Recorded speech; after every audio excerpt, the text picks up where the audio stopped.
అదే RTV app వార్తల్ని క్షణాల్లో చదివే అవకాశం ఉంటుంది. ఒక న్యూస్ పేపర్, ఒక టెలివిజన్ ఛానల్ మీ చేతుల్లో ఎప్పుడూ ఉంటాయి.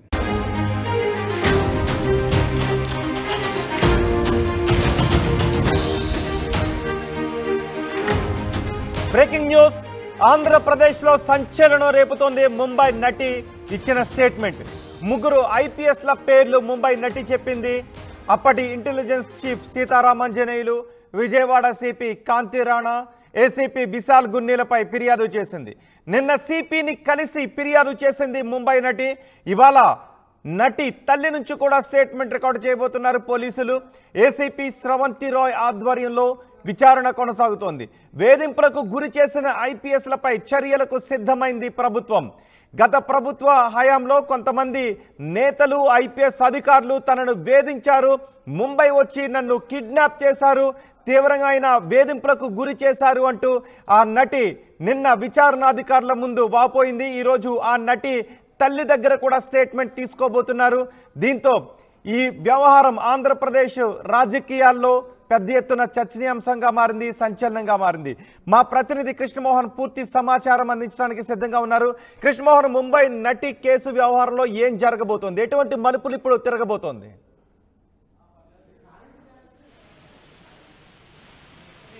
విజయవాడ కేంద్రంగా ముంబై నటి వ్యవహారం అయితే చాలా మార్పులు, కీలకమైన మలుపులు తిరిగిన పరిస్థితి అయితే చూడొచ్చు.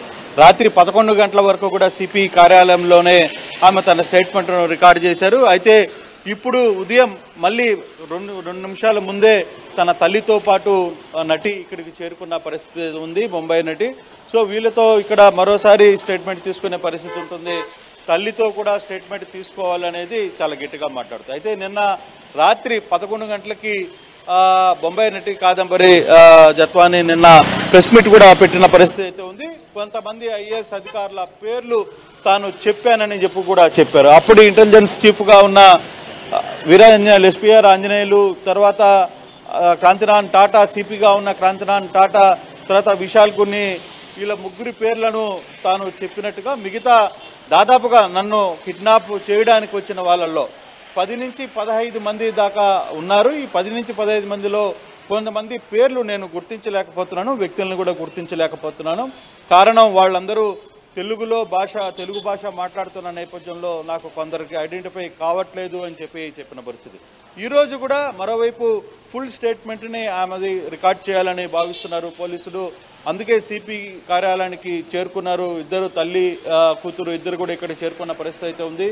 అయితే నిన్న కూడా చాలా పరిస్థితి, గతంలో ఏదైతే కుక్కల దుర్గాప్రసాద్ మీద ఏదైతే ఆరోపణలు చేశారో అదే ఆరోపణలని ఆమె సేమ్ ఐటమ్స్నే చెప్పారు. అయితే నిన్న అంటే గతంలో మీ మీద కూడా కొన్ని ఆరోపణలు ఉన్నాయి కదా అన్నప్పుడు, బాంబే కేసు తప్పితే మిగతా కేసులు ఏమన్నా ఉన్నాయో మీరు చెప్పాలి, నేను దానికి సమాధానం చెప్పడానికి సిద్ధంగా ఉన్నానని చెప్తూనే ఆ సమయంలోనే స్థానిక వాళ్ళ లీగల్ టీం అక్కడి నుంచి ఆమెను తీసుకుని వెళ్ళిపోయే ప్రయత్నం అయితే చేశారు. అయితే ఇప్పటి వరకు ఓవరాల్గా జరుగుతున్న ఇష్యూలో పూర్తిగా కూడా అసలుకి 2009లో ఈమెతో పరిచయం ఏర్పడినప్పటి నుంచి ఇప్పటి వరకు జరిగిన పూర్తి వ్యవహారాన్ని వాళ్ళు స్టేట్మెంట్ అయితే రికార్డ్ చేసుకుంటున్నారు. దాదాపుగా స్టేట్మెంట్ కూడా 3 గంటల పాటు నిన్న రికార్డ్ చేశారు. 3 గంటల పాటు స్టేట్మెంట్ రికార్డ్ చేసిన తర్వాత కూడా మరోసారి సిపి కార్యాలయానికి రమ్మని చెప్పారు.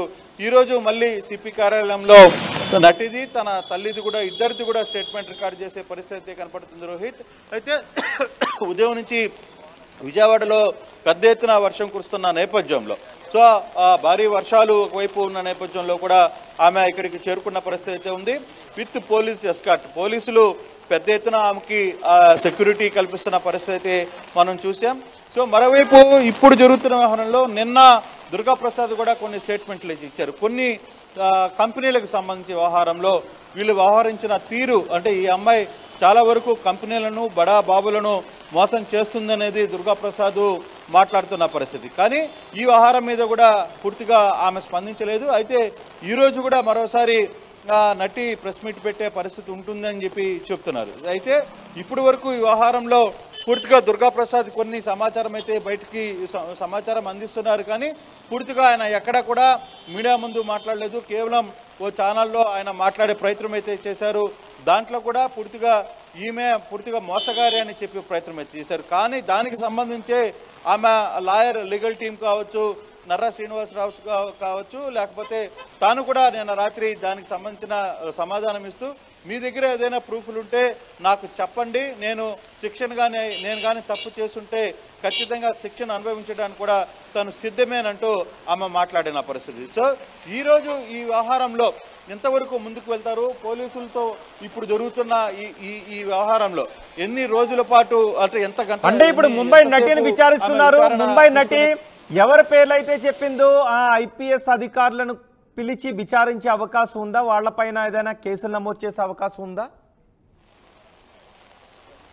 ఎస్, ఇప్పుడు ప్రధానమైన అంశం ఏంటంటే ఇప్పుడు ఓన్లీ స్టేట్మెంట్ రికార్డ్ వరకే అవుతుంది. ఇంకా ఇన్వెస్టిగేషన్ పూర్తి స్థాయిలో జరగలేదు. ఓన్లీ ఈ అమ్మాయి చెప్తున్న స్టేట్మెంట్ని రికార్డ్ చేసుకునే వరకే నిన్న ఈరోజు జరిగింది రోహిత్.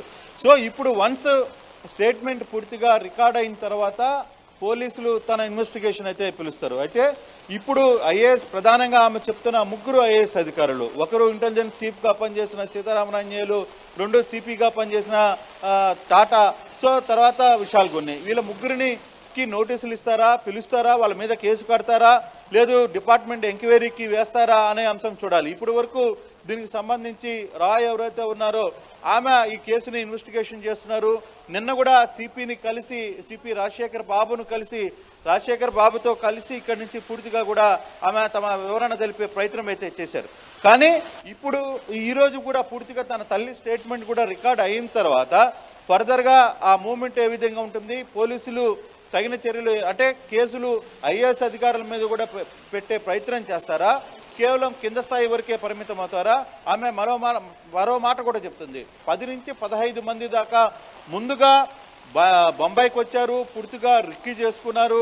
అక్కడ బొంబాయి పోలీసులతో కూడా మాట్లాడుకున్న తర్వాతనే మాకు ఈ వ్యవహారాన్ని మమ్మల్ని కిడ్నాప్ చేశారు అనే ఒక ఆరోపణ చేస్తుంది.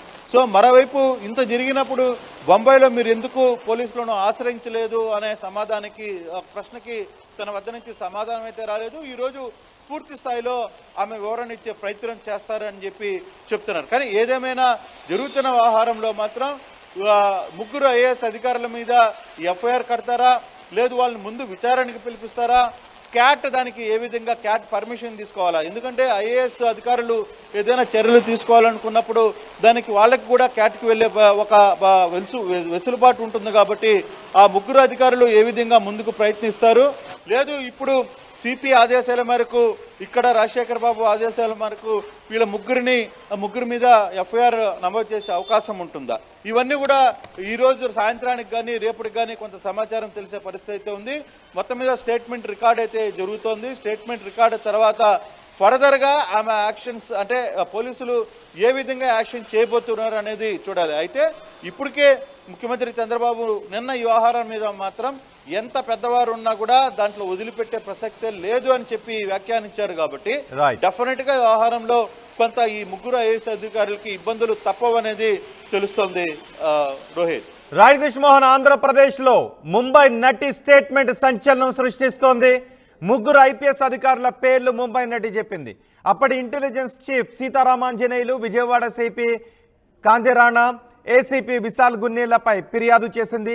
నిన్న సిపిని కలిసి ఫిర్యాదు చేసింది ముంబై నటి.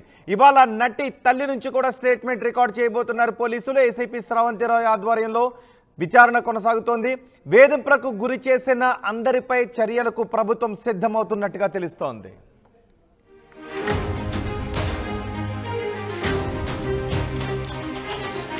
మరిన్ని వీడియోస్ కోసం ఛానల్ ని సబ్స్క్రైబ్ చేయండి. లేటెస్ట్ అప్డేట్స్ కోసం వాట్సాప్ ఛానల్ ని ఫాలో చేయండి. అండ్ లింక్ డిస్క్రిప్షన్ లో ఉంది.